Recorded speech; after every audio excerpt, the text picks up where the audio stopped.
ಮೇಲ್ಚಾವಣಿ ಕುಸಿಯುವ ಭಯಕ್ಕೆ ಶಾಲೆ ದಾಖಲಾತಿ ಕುಸಿತ, ಶಿಕ್ಷಣದಿಂದ ಮಕ್ಕಳು ವಂಚಿತ ಬಗ್ಗೆ ನಿಮ್ಮ ಪಬ್ಲಿಕ್ ಟಿವಿ ವರದಿಯನ್ನು ಪ್ರಸಾರ ಮಾಡಿತ್ತು. ಬೀದರ್ನಲ್ಲಿ ಶಿಕ್ಷಣ ಇಲಾಖೆ ಅಧಿಕಾರಿಗಳ ಮಹಾ ನಿರ್ಲಕ್ಷ್ಯ ಇದರಲ್ಲಿ ಎದ್ದು ಕಾಣಿಸಿತ್ತು.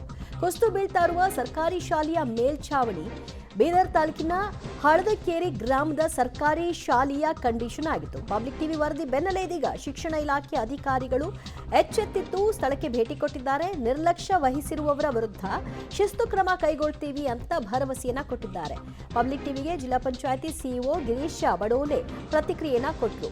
ಇದರ ಬಗ್ಗೆ ನಮ್ಮ ಗಮನಕ್ಕೆ ಬಂದಿದೆ, ಇದನ್ನ ನಾವು ಈ ಕೂಡಲೇ ಸರಿಪಡಿಸ್ತೀವಿ ಮತ್ತು ಈ ನಿರ್ಲಕ್ಷ್ಯ ವಹಿಸಿದವರು ಯಾರಿದ್ದಾರೆ ಅವರ ವಿರುದ್ಧ ಕ್ರಮ ತೆಗೆದುಕೊಳ್ತೀವಿ ಅಂತ ಭರವಸೆ ಕೊಟ್ಟಿದ್ದಾರೆ. ಇನ್ನೊಂದು ಬರೀತೀವಿ ಸರ್, ಇನ್ನೊಂದು ಲೆಟರ್ ಬರೀತೀವಿ.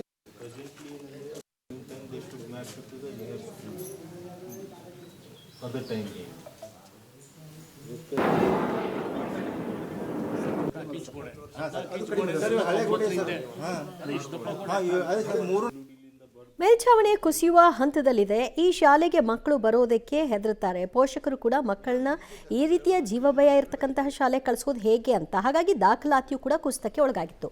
ಕಾರಣ ಏನು ಅಂತ ಗಮನಿಸಿದಂತಹ ಪಬ್ಲಿಕ್ ಟಿವಿ ವಿಚಾರವಾಗಿ ವರದಿಯನ್ನ ಮಾಡಿತ್ತು. ಅದೇ ನನಗೆ ಬೆಳಗ್ಗೆ ನ್ಯೂಸ್ ಬಂದಿದೆ ಅಂತ ಗೊತ್ತಾಯಿತು. ಮೊನ್ನೆ ನಮ್ಮ ಕಾರ್ಯನಿರ್ವಹಣಾಧಿಕಾರಿಗಳು ನನಗೆ ಫೋನ್ ಮಾಡಿ ಹೇಳಿದರು, CO ಸರ್ ಹಿಂಗೆ ಬಂದಿದೆ ನೋಡಿ ಬನ್ನಿ ಸ್ಪಾಟ್ಗೆ ಅಂತ. ನಾನು ಇಮಿಡಿಯೇಟಾಗಿ ಮತ್ತು BOಗೂ ಫೋನ್ ಮಾಡಿದೆ. BO ನಾವು ಬಂದ್ವಿ, ನೋಡಿದ್ದೀವಿ. ಈಗ ನೋಡಿದ್ರೆ ಮೇಲ್ಛಾವಣಿನೂ ಏನು ಸೋರೋದಿಲ್ಲ ಅಂತ ಇವ್ರು ಹೇಳ್ತಾ ಇದ್ದಾರೆ. ಅದೇ ಕೆಲವು ಕಡೆ ಸಿಮೆಂಟ್ ಬಿದ್ದಿದೆ ಕಾಣ್ತಾ ಇದೆ. ಅದಕ್ಕೀಗ ನಾವು ಇಂಜಿನಿಯರ್ಗೆ ಇದನ್ನು ಬಿಲ್ಡಿಂಗ್ನ ಸರ್ವೆ ಮಾಡೋಕ್ಕೆ ಕೇಳಿ ಇದ್ರದ್ದು ಗುಣಮಟ್ಟವನ್ನು ದೃಢೀಕರಣ ಸರ್ಟಿಫಿಕೇಟ್ ತೊಗೊಳ್ಳೋಕೆ ಕೇಳಿದ್ವಿ. BO ಇವತ್ತು ಕೆಲಸ ಮಾಡ್ತಾರೆ.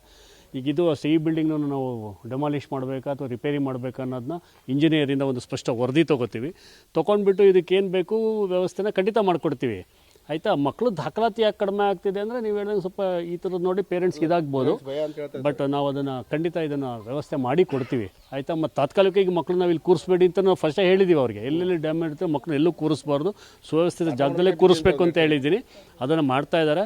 ಈಗ ತಕ್ಷಣಕ್ಕೆ ಇದನ್ನು ರಿಪೇರಿ ಕೈಗೊಳ್ಳೋದ್ರಿಂದ ಈ ಮಕ್ಕಳನ್ನೆಲ್ಲವೂ ಪಕ್ಕ ಶಾಲೆಗೆ ಮ್ಯಾಚಿಂಗ್ ಮಾಡ್ತೀವಿ. ಈಗ ಇಲ್ಲಿ ನಡೆಸೋದಿಲ್ಲ, ಮ್ಯಾಚಿಂಗ್ ಮಾಡೋಕ್ಕೆ ಹೇಳಿದ್ದೀನಿ BO ಅವ್ರಿಗೆ. ನಾಳೆಯಿಂದ ನೀವು ಮಕ್ಕಳೆಲ್ಲ ಶಿಫ್ಟ್ ಮಾಡಿ ಬೇರೆ ಶಾಲೆಗೆ ಇದು ಮಾಡ್ತಾರೆ. ಈ ಸಮ್ಮರ್ ಸೀಸನ್ ಇದನ್ನು ಕಂಪ್ಲೀಟ್ ಮಾಡಿ ಮುಂದಿನ ಅಕಾಡೆಮಿಕ್ ಒಂದು ಒಳ್ಳೆ ರೂಪನ ಕೊಟ್ಟು ಶಾಲೆನ ದಾಖಲಾತಿ ಹೆಚ್ಚಿಸ್ಕೊಂಡು ಶಾಲೆ ಪ್ರಾರಂಭ ಮಾಡೋಕೆ ಎಲ್ಲ ನಮ್ಮ ಪೋಷಕರಿಗೂ ಹೇಳ್ತೀನಿ. ಮುಂದಿನ ವರ್ಷ ಖಂಡಿತ ಇಲ್ಲಿ ದಾಖಲೆ ಹೆಚ್ಚಾಗುತ್ತೆ. ಇದನ್ನು ಸುವ್ಯವಸ್ಥೆ ಕೊಟ್ಟರೆ ಮಾಡಿಕೊಡ್ತೀವಿ.